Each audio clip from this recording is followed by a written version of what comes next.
jannada dhismaheedu see u eg yahay ciideedu say u eg tahay turaabka jannada iyo dhagxaanteeda yar yarka iyo qaruuraxeeda yani maxay ka samaysantaa dhulkeedu see u eg yahay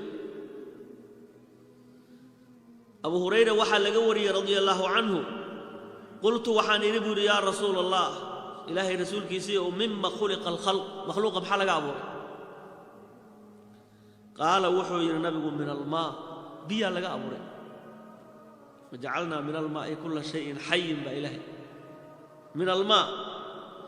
قلنا وحان نريبو الجنة ما بناؤها رسولك إله الجنة سنوت الماء اسمها دسويقيا قال وحي النبي عليه الصلاة والسلام لبنة من فضة ولبنة من ذهب جنة كل في الله ذهب بكسم يسنتها في الله ذهب يعني ما ذهب يقال بكسم يسنتها ينظن wala wada shay ugu qurux wax walba ugu qaalisan ugu qiimo badan yaa laga dhisay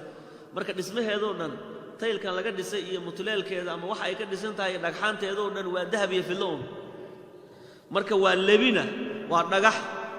ama waa mutuleel ama waa bulkeeti labinada bulkeetiga leeyahay yaani hal bulkeeti oo dahaba iyo hal bulkeeti oo filaha la isay saarsaaray marka quruxda kan waa filla dhalaalay kan waa dahab midkiiba nooc gaar ah uu leeyahay soo eegyahay mid ba nooc gaar u leeyahay quruxda wa miladuha markii bulkeetiga la saaray maxaa la mariyaa shamiito soo lama mariyo shamiitada sida loo mariyo dahabkaas iyo fillada bulkeetigaas laga sameeyay waxa la saarayna al misku miski way wax aad u carfay shamiitada lagu qasayo oo dhan waa miskiga uduga badan way al adfarwaadka uduga badan sida loo mariyo markaas qurux iyo waxay isku darsatay udug bay isku darsatay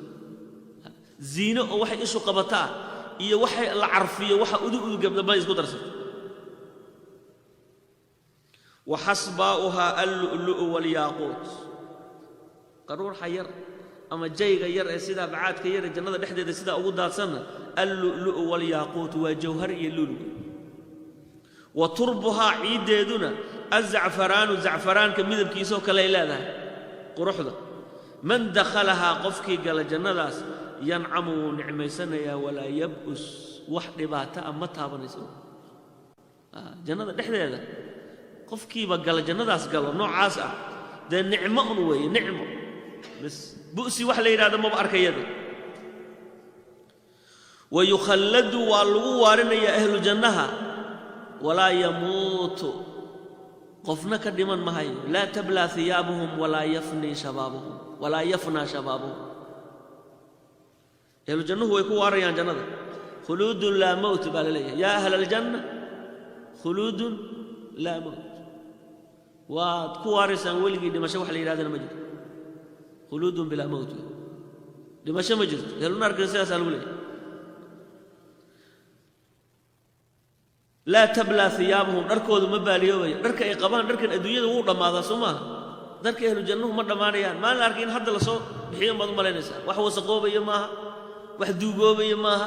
madal dilaacayo shaqo lagu ma qabanayo dar nicmo loo abuuray asaga dhanba nicmo in lagu raaxaysto loogu talagalay darku waa dar raaxa marka dar dhamaanaya iyo dar dildilaacaya iyo mid wasaqaysanaya dhididna male kulayl male ku dhibayo qabow ku dhibayo male raaxa oo ولا يفنى شبابهم بل يرى نمدودنا متجس فلا يهرمون أبدا ولي جود ما تقوبيان أهل الجنة صدني سدحجر وي كل جود دادو ما قال دون أهل الجنة كل جود وده يعني صدني سدحجر وي رجوا وده جرمليتي قالوا بصوا بحين شعرهم منه ملا قبلونا ساسو كلته ثم قال وحي النبي عليه الصلاة والسلام سنة مركو سدا أتل مامي ثلاثة لا ترد دعوتهم صدح دعوة لمردي الإمام العادل والصائم حتى يفطر ودعوة المظلوم يرفعها فوق الغمام إمامك عادل كدعوة دي سلم الردي هدو كودعي إمامك عادل كدعوة دي سوى مقبول نقع عدالتك ويحقق وعمل فلي قفك الصومن إلا وكأفر دعوة دي سوى الله قبلي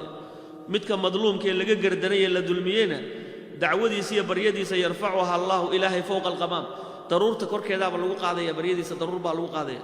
وتفتح لها أبواب السماء سمد الباب هذا الله فريا ويقول ربه عز وجل وعزتي لأنصرنك ولو بعد حين قف كان لدلمي إلهي وحليه وأنكو قرقارية مدى بعد قيد بالله كده ballan ilaahay baa u yaalla qofku mar haddii laga gardaranaya nasriga ilaahay buu sugaya ilaahay baa u ballan qaaday inuu gargaarayo imaamu tirmidi baa xadiidka warinayo